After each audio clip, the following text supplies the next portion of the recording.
What's going on, guys? In the works, and yes, a little Battlefield 4, and this is actually from the Showdown recording session I got a really cool rush defense round, which we'll talk about here in a second. But where the heck have I been? Well, I've been really busy, just hanging out, doing some work. But I went to PAX East last weekend, and that kept me busy for the last basically 6 or 7 days. It just took my life away because I had to travel, and then I had a bunch of stuff, and I got home and I was really tired. But I have some really cool stuff to talk about that I saw at PAX East, just some stuff about the general gaming forecast for 2014, something that I'm really optimistic about. I think it's going to be one of the better years for gaming in quite a while because, the new consoles are out. They're in full swing. I think we're going to see a huge shift where developers are focusing mainly on that. And I think that's good for video games that we can finally leave the last gen consoles behind. I guess if you don't own one, that could be kind of a downer because you'll actually have to upgrade. But I think overall it's going to be a good thing for gaming in general to leave those consoles behind and move forward with the new consoles being the primary platform, because it'll help the PC realm as well because we won't have to worry about so much split development time. I think that's something that really crippled Battlefield 4's initial development because they did have to focus on so many different platforms.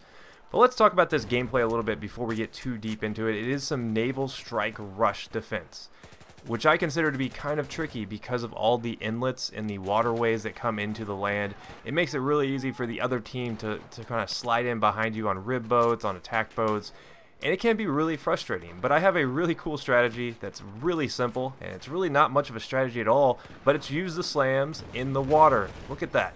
It stops them from getting in behind you, and that is how you lose matches really quickly, because once you lose that sort of frontline defense, they start spawning on each other, and the next thing you know, they've taken that set of MCOMs, which actually happens in this particular footage. So I like to use the slams. I like to place them in areas where I know they're going to be coming in, because if they're not paying attention, slams are really hard to see. So utilize them to what they're actually in the game for, which is denying the enemy certain areas of the map, and that works really well on rush maps like this one you see me playing on here.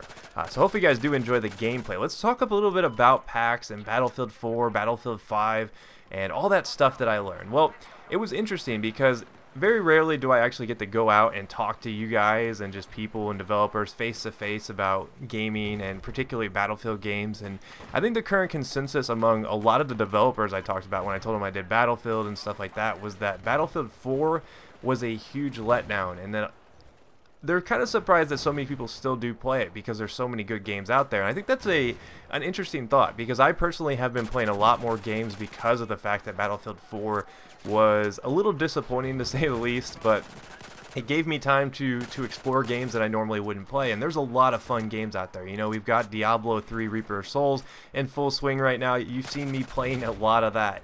If you follow me on Twitter, that's probably what consumes most of my gaming life right now, just because it is a lot of fun. But I've been checking out so many games that I normally, when Battlefield 3 was hot and heavy, I would never have time for those kind of games. I missed out on a lot of good single-player games just because I was so obsessed with it. So there is definitely a consensus among the gaming community that Battlefield 4 isn't really what it was supposed to be, even among developers who probably have never played it, which is interesting because typically, a big developer, a big AAA shooter doesn't get a lot of negativity like that. Which leads me to my next point, is Battlefield 5. That will definitely be coming out this year. It won't be called Battlefield 5. It'll be some sort of Battlefield game, I'm sure. They're not going to go into the fall without some sort of IP from the EA first-person shooter standpoint. Now that Medal of Honor is dead, they need something to fill that time slot. So what better sense than, another Battlefield title? So you can say that there's going to be something this fall. I can promise you guys that. I know there's been a lot of rumors, a lot of whispers, but from the people I've talked to, there's definitely something in the works. And I know I had to use it. I could not say it. But beyond Battlefield 5, I'm looking very positively towards the gaming schedule. Like, there's so much good stuff coming out this year. I've got it from some pretty reliable sources that the announcements we're going to see at E3 are going to blow a lot of people's mind. I think a lot of the big developers are going to come out with their guns a-blazing. I know Ubisoft has a lot of stuff still left to be unanswered. They're releasing Watch Dogs in May, which is right around the corner. We still don't know a lot about Rainbow Six Patriots, what's going on with that. I'm sure we're going to hear something about that, I would hope, because that's a game that's been delayed so many times that a lot of people say they thought it got canned. there's been rumors that they started over with it, which I actually think have been confirmed at some point. So Ubisoft has a lot up their sleeve that they can do. You know, Activision, they're always a threat to... No, who am I kidding? They're not a threat. They're not going to innovate. It's just going to be another Call of Duty title developed by Sledgehammer Games. But then you got EA, which most likely will announce some sort of Battlefield spin-off title. We've got Evolve coming out, which is done by the guys who did Left 4 Dead. So if you're familiar with that game, it's sort of like an aliens versus humans type thing. Similar to the Left 4 Dead concept where it was the humans versus the zombies, where you could actually play as the zombies, whereas you're going to be playing as the monsters. So that game I actually did get a chance to play at PAX East.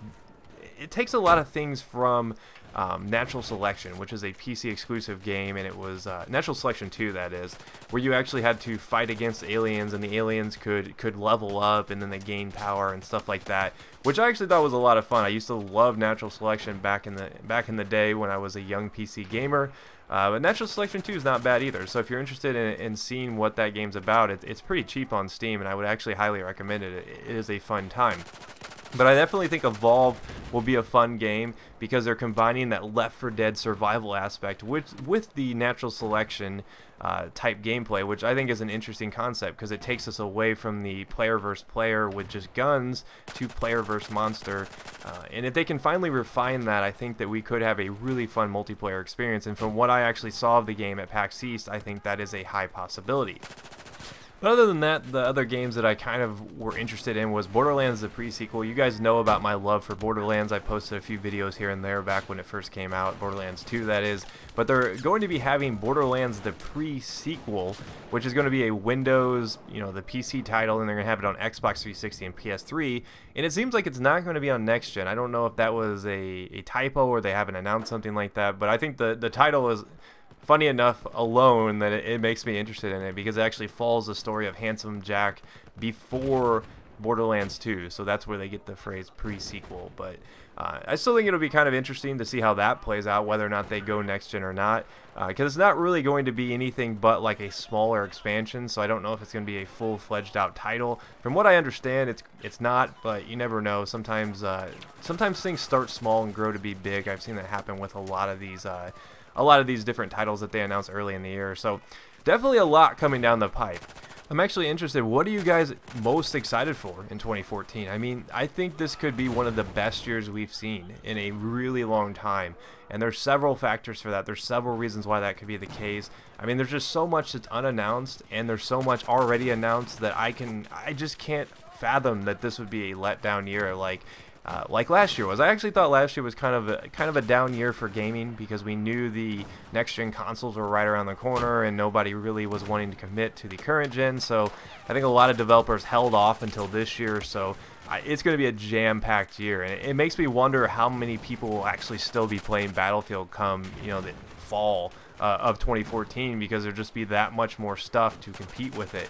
I already kind of asked myself why so many people still play it now, because there's just so many good games out there, guys. It seems like a lot of people are actually getting a chance, though, to play some of these games, myself included. I've really been obsessed with Diablo. I've been having a great time with that. So there's definitely been no shortage on my end of exploring other games, but I want to know what you guys are looking forward to. Be sure to leave that in the comments. As you can see, the time is winding down, and we actually pulled it off. We pulled off a victory there, which I was actually pretty proud of because I didn't think we would end on such a high note in this particular round. But it is a really good strategy to use those M2 slams, guys. Just throw them down in the water, deny them of the waterways. But if you did miss any of my past videos, here's a chance to catch up, and I will see you guys next time. Peace.